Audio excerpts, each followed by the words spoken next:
Welcome to Sonia's Cooking Corner. Let's make cauliflower tacos. For your breading, you will need these ingredients.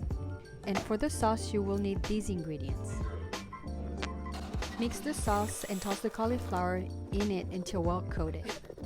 Mix the dry ingredients and toss it in the cauliflower until well breaded. Place the cauliflower in air fryer tray and remove excess. Bake it in the oven for 30 minutes. For the coleslaw, mix half a cup of sour cream, 1 tablespoon of spices, 1/4 of a cup of lime juice. Add your coleslaw and mix it well. After 15 minutes, flip your cauliflower to get a good crisp all over and place it back for the remaining 15 minutes. When cauliflower is well crisp, take it out and get it ready to serve. Warm up your corn tortillas. And here is how I put my cauliflower tacos together. And now they are ready to be served and enjoyed by your favorite people. Thanks for watching.